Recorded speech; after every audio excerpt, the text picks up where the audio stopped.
ایک صاحب پوچھتا ہے کہ تبلیغ والے کہتے ہیں کہ اگر جماعت کھانا کھا رہی ہو تو پہاڑ کے برابر اس کا اجر و ثواب ہے، اور اگر کوئی شخص انفرادی نیک عمل کرے تو وہ قطرہ ہے۔ کیا یہ بات درست ہے؟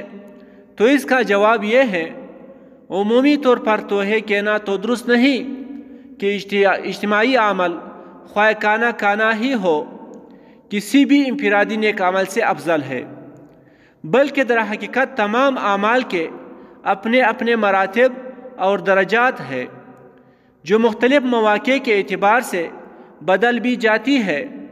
نیز ہر عمل کا درجہ شریعت کے عمومی مزاج اور اس کے موقع سے متعین ہوتا ہے۔ صحیح البخاری میں ہے، حضرت ابو ذر رضی اللہ عنہ سے روایت ہے کہ میں نے رسول اللہ صلی اللہ علیہ وسلم سے دریافت کیا، یہ اللہ کے رسول کون سا عمل سب سے زیادہ افضل ہے؟ آپ صلی اللہ علیہ وسلم نے فرمایا، اللہ جل شانہ پر ایمان لانا اور اس کی راہ میں جہاد کرنا۔ میں نے عرض کیا، کون سا غلام آزاد کرنا افضل ہے؟ آپ صلی اللہ علیہ وسلم نے فرمایا، جو مالکوں کے نزدیک سب سے زیادہ نفیس ہو اور اس کی قیمت سب سے زیادہ ہو۔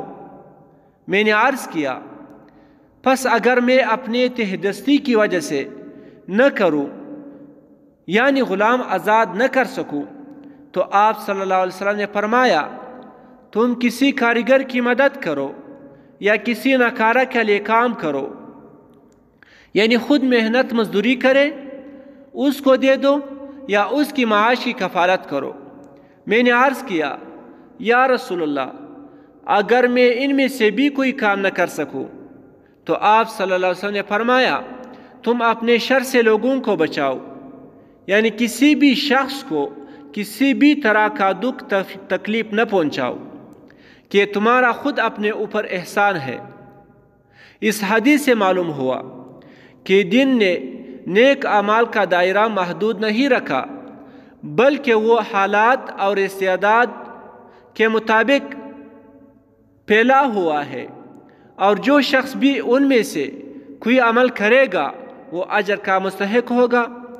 نیز یہ بھی معلوم ہوا کہ کوئی بڑی نیک عمل کرنے والوں کو کسی دوسرے عمل سے وابستہ لوگوں کو اس کی تحقیر نہ کرنی چاہیے، اس لیے کہ ہر عمل اپنی جگہ اہمیت رکھتا ہے۔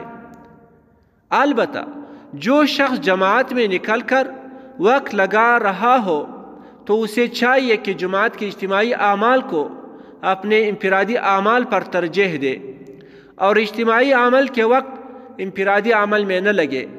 جماعت میں ہی یہی نظم سکھایا جاتا ہے، اور اس کا اہتمام کرنے سے ہی صحیح معنوں میں مطلوبہ فوائد حاصل ہوتے ہیں۔